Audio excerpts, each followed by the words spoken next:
ഇന്ന് ജൂൺ 13. കേരളീയനായ പ്രശസ്ത ഉറുദു കവി സയ്യിദ് മുഹമ്മദ് സർവർ എന്ന എസ്.എം. സർവർ സാഹിബിന്റെ ജന്മദിനം കൊണ്ട് ധന്യമാണ് ഈ ദിവസം. 1916 ഇതേ ദിവസം കൈരളിയുടെ സാംസ്കാരിക തലസ്ഥാനമായ തൃശൂരിന്റെ മണ്ണിൽ മുകുന്ദപുരം താലൂക്കിലെ കാട്ടൂർ അംശം പൊഞ്ഞനം ദേശത്ത് വെളിപറമ്പിൽ അഹമ്മദിന്റെയും വലിയകത്ത് ഫാത്തിമയുടെയും രണ്ടാമത്തെ മകനായിട്ടായിരുന്നു അദ്ദേഹത്തിന്റെ ജനനം. 1942 മദ്രാസ് സർവകലാശാലയിൽ നിന്ന് അദീബെ ഫാസിൽ ബിരുദം നേടിയ സർവർ സാഹബ് തലശ്ശേരി ഗവൺമെന്റ് ബ്രണ്ണൻ കോളേജിൽ താൽക്കാലിക അധ്യാപകനായി. ശേഷം തലശ്ശേരി സെന്റ് ജോസഫ് ഹൈസ്കൂളിലും 1944 മുതൽ 1971 വിരമിക്കുന്നതുവരെ മലപ്പുറം ഗവൺമെന്റ് ഹൈസ്കൂളിലും ഉറുദു അധ്യാപകനായി സേവനമനുഷ്ഠിച്ചു. സർവർ സാഹിബിന് ഉറുദു ഭാഷ പരിചയപ്പെടാനുള്ള അവസരം ലഭിച്ചതിനെ കുറിച്ച് കേരള ഉറുദു ടീച്ചേഴ്സ് അസോസിയേഷൻ സംസ്ഥാന പ്രസിഡന്റും ഉറുദു സാഹിത്യ ചരിത്ര ഗവേഷകനും ഗ്രന്ഥകാരനുമായ ഡോക്ടർ കെ.പി. ശംസുദ്ദീൻ തിരൂർക്കാട് സംസാരിക്കുന്നു. സയ്യിദ് മുഹമ്മദ് സർവർ സാഹിബ്, നമ്മൾ എല്ലാവരും എസ്.എം. സർവർ എന്നാണ് പറയാറുള്ളത്. കേരളത്തിലെ അറിയപ്പെടുന്ന ഒരു കവി. ഇന്ത്യ രാജ്യത്ത് മാത്രമല്ല, ഇന്ത്യയുടെ പുറത്തും അദ്ദേഹം പ്രശസ്തി നേടി. ആ കാലഘട്ടത്തിൽ ദൈവം ഓരോരുത്തർക്കും ഓരോ ഗിഫ്റ്റ് കൊടുക്കും. അദ്ദേഹത്തിന് കൊടുത്ത ഗിഫ്റ്റായിരുന്നു കവിതാരചന.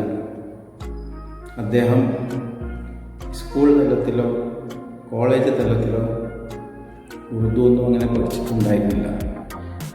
അദ്ദേഹം 2 നാടോടികൾ സംസാരിക്കുന്നത് യാദർശികമായിട്ട് ആ കാലഘട്ടത്തിൽ കേട്ടു. അപ്പോൾ അവരുടെ സംസാരം ഇങ്ങനെ ഒരു പ്രത്യേക ഭാഷ, കേൾക്കാത്തി അറിയാത്തൊരു ഭാഷ ഇങ്ങനെ കേട്ടപ്പോൾ അദ്ദേഹം അത് ശ്രദ്ധാപൂർവം കേട്ടു.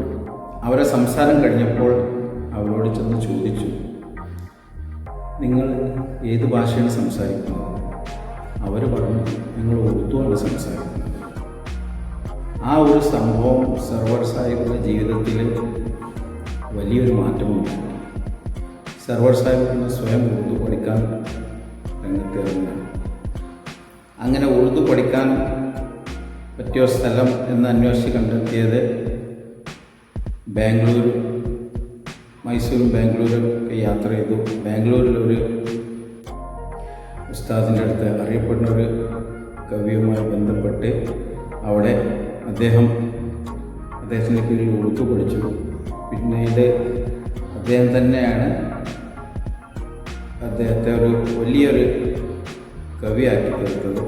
കവിത രചിക്കാനും ഉറുദു സംസാരിക്കാനും ഒക്കെ പഠിപ്പിക്കുകയും അതിനിടയിൽ മദ്രാസ് യൂണിവേഴ്സിറ്റിയിൽ ഉണ്ടായിരുന്ന അദീബെ ഫാസിൽ എന്ന ഉറുദു കോഴ്സ് അദ്ദേഹം ബാംഗ്ലൂരിലേക്ക് പഠിച്ച്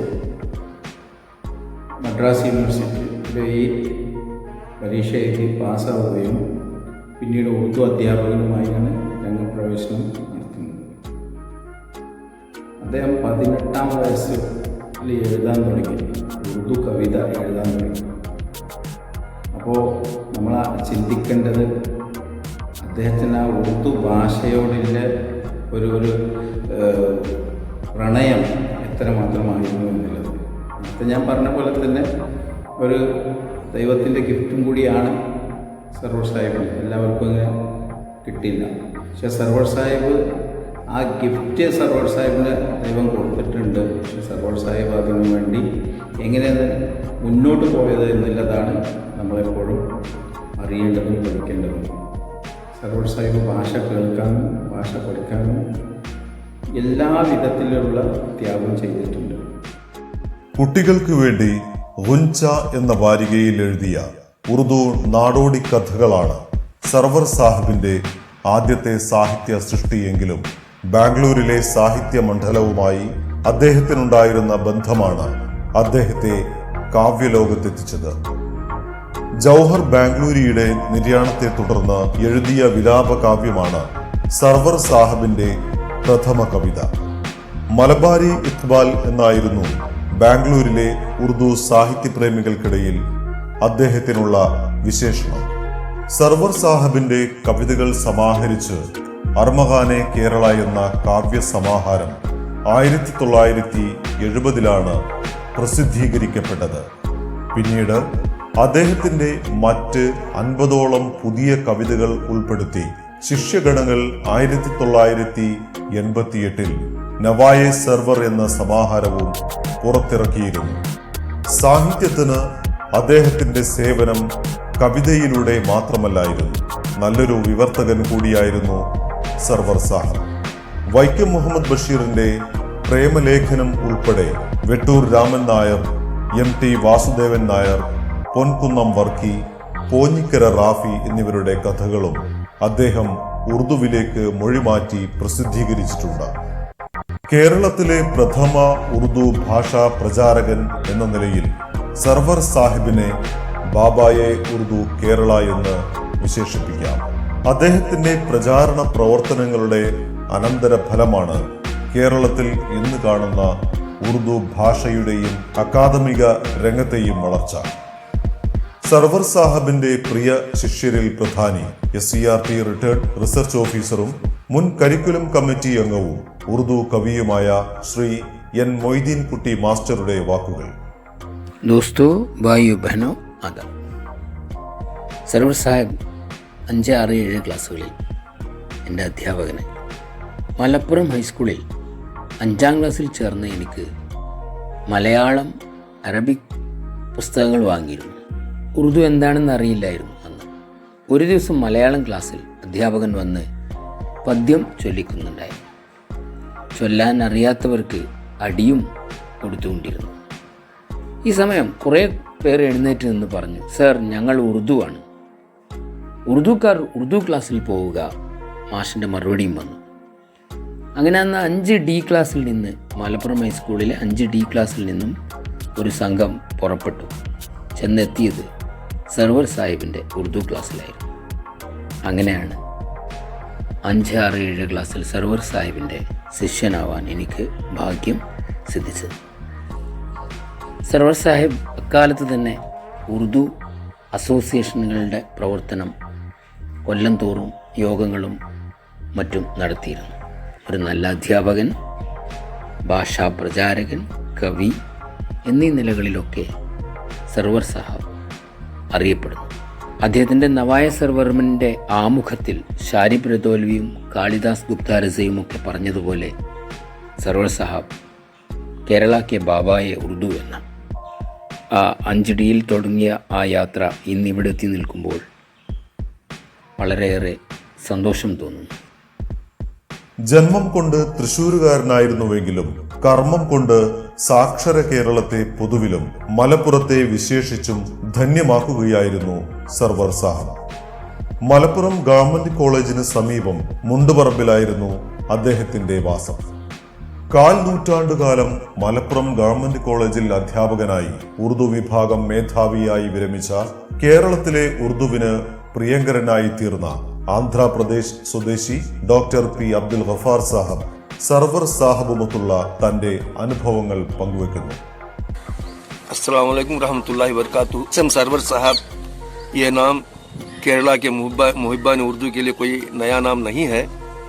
केरला में वो मौपुला कौम के पहले साहिब दीवान शायर माने जाते हैं. पहली बार जब मैं मलप्पुरम आया था तो पता चला कि मुंडोरम्बा में एक उर्दू मुंशी रहते हैं. अपने इलाके में वो उर्दू मुंशी के नाम से जाने पहचाने जाते थे. मुंडोरम्बा में जहाँ मैं रहता था, किसी ने मुझसे उनका तारुफ कराया. इस तरह 1983 में पहली बार उनसे मिलने का शर्फ मुझे हासिल हुआ था. इसके बाद हमारे दरमियान दोस्ती बढ़ती गई. 1984 में जब हमने मलप्पुरम कॉलेज में all India university Urdu teachers association की सालाना कॉन्फ्रेंस मुनक्किद की थी, तो सरवर साहब ने बहुत ही दिलचस्पी लेकर बढ़ चढ़ कर हिस्सा लिया था. उस कॉन्फ्रेंस में कॉन्फ्रेंस का आखिरी सेशन मुशायरा रखा गया था. सरवर साहब ही की सदारत में पहली बार केरला में ऑल इंडिया का कौमी मुशायरा मुनक्किद किया गया था. उस मुशायरे के बाद सरवर साहब सारी उर्दू दुनिया में मशहूर हो गए। क्योंकि सरवर साहब अपने घर में अकेले रहते थे, इसलिए उन्होंने मुझे भी उनके साथ रहने के लिए इसरार किया। मैं भी उनके साथ रहने लगा। इस तरह तकरीबन 6 महीनों तक मैं उनके साथ रहा। जब all India university Urdu teachers association की सालाना कॉन्फ्रेंस में शिरकत करने के लिए शुमाली हिंद से बहुत से प्रोफेसर्स आए थे, तो उन्होंने सरवर साहब को शुमाली हिंद का दौरा करने की दावत दी थी। इसके अलावा सरवर साहब के उस्ताद मोहतरम अल्लामा महवी सिद्दीकी साहब के फर्जंद भोपाल में रहते थे। उन्होंने भी सरवर साहब को देखने का शौक था उनको, और उन्होंने भी दावत दी थी भोपाल आने के लिए। इसके साथ साथ एक बार मंजेरी के तबलीगी मरकज में दिल्ली के एक अमीर साहब आए थे तबलीग के, उनसे मिलने के लिए हम दोनों गए थे, तो उन्होंने भी दिल्ली आने की दावत दी थी। इन तीनों दावतों को मद्देनजर रखते हुए सरवर साहब ने यह फैसला कर लिया कि जो भी हो इस बार शुमाली हिंद का दौरा करना ज़रूर है। तो ये फैसला करने के बाद हम दोनों शुमाली हिंद के सफ़र पर निकल पड़े। तो सबसे पहले हम भोपाल गए, जहाँ उनके उस्ताद मोहतरम के बेटे रहते थे। वहाँ हम एक दिन गुजारने के बाद आगरा चले गए। आगरा से होते हुए दिल्ली गए। दिल्ली में हम प्रोफेसर शारिब रुदौलवी साहब के मेहमान रहे। तो वहाँ रहकर बहुत से प्रोफेसर से मुलाकात हुई, घूमे फिरे और वापस आ गए। तो वहाँ से आने के बाद सरवर साहब उम्रा चले गए। अपने शागिद सऊदी में रहते थे, उनकी दावत पर उम्रा गए। उम्रा जाने के बाद वापस आए। वापस आने के बाद फिर ट्रिवेंड्रम चले गए। ट्रिवेंड्रम वहाँ एक अरबी मदरसे में काम कर रहे थे, वहाँ से भी आ गए। वहाँ से आने के बाद अपने घर में रहने लगे। तो इस तरह सरवर साहब के साथ रहकर मुझे बहुत ही करीब से उनको देखने और जानने का मौका मिला। बहरहाल सरवर साहब जो हैं एक अज़म लेकर पैदा हुए थे। अल्लाह ताला ने उनको एक शायर बनाकर पैदा किया था। वो न सिर्फ उर्दू के शायर थे बल्कि अरबी के भी शायर थे। अरबी में भी महारत रखते थे, अरबी में भी शायरी बहुत अच्छी करते थे। सरवर साहब जो हैं वो अल्लामा इकबाल को अपना रूहानी उस्ताद मानते थे। अल्लामा इकबाल के नक्शे कदम पर चलते हुए सरवर साहब ने बहुत सी नज़में लिखी अपने दोनों मजमुओं में। उनका एक मजमुआ था नवाए सरवर, दूसरा था अरमगान केरला। दोनों मजमुए में जो नज़में उन्होंने लिखी हैं वो सब अल्लामा इकबाल के नक्शे कदम पर चलते हुए उसी तर्ज पर नज़में लिखी हैं। चाहे वो शख्सी मरसिए हों, चाहे वो बच्चों की नज़में हों, सब अल्लामा इकबाल के नक्शे कदम पर चलते हुए उन्होंने लिखी हैं नज़में। बहरहाल सरवर साहब इस मौके पर आज उनकी पैदाइश का दिन है। इस मौके पर मैं अल्लाह से दुआ करते हुए कि अल्लाह ताला उनकी रूह को सुकून पहुँचाए, मैं ख़त्म करता हूँ। अस्सलाम वालेकुम रहमतुल्लाहि वबरकातुहू। ജീവിതത്തിന്റെ അവസാന കാലത്ത് ഏകാന്ത ജീവിതം നയിച്ചിരുന്ന സർവർ സാഹബിന് കൂട്ട് ചെടികളും പൂക്കളും തന്റെ ഒരു കൂട്ടം വളർത്തു മൃഗങ്ങളും മാത്രമായിരുന്നു. പ്രകൃതി സ്നേഹി കൂടിയായിരുന്ന സർവർ സാഹബിനെ 1994 സെപ്റ്റംബർ 6 വീട്ടിനുള്ളിൽ മരിച്ച നിലയിൽ കാണപ്പെടുകയായിരുന്നു. സർവർ സാഹബിനോടുള്ള ആദരസൂചകമായി തന്റെ ശിഷ്യർ 1986 അദ്ദേഹത്തിന്റെ ജീവിതകാലത്ത് തന്നെ പുറത്തിറക്കിയ സൊവനീറിൽ തഴവ അബ്ദുസ്സലാം മൗലവി രചിച്ച് പ്രസിദ്ധീകരിച്ച കവിത കവിയുടെ ശബ്ദത്തിൽ. വചനധീരമിഴികളെ ദിഷണശാലി കവികളെ കവനത്തിൻ ഗരുത്തിലായി പറന്നുയർന്ന കിളികളെ വാള് പോലെ പേനകൾ വാർത്ത രക്തസിരകളെ ഓർത്തുവച്ചു ചേർത്തു ഞങ്ങൾ പാടിടാം സഖാക്കളെ. ആഗ്രയിൽ പ്രഫുല്ലമായ വാലിബെന്ന സൂനമേ കാവ്യതരണി ബിംബമായി പ്രഭ ചൊരിഞ്ഞ ദീപമേ വിസ്മരിച്ചു പോകുമോ ദബീറനീസ് കവികളെ ഇല്ലമായുകില്ലൊരിക്കലും തെളിച്ച വഴികളെ.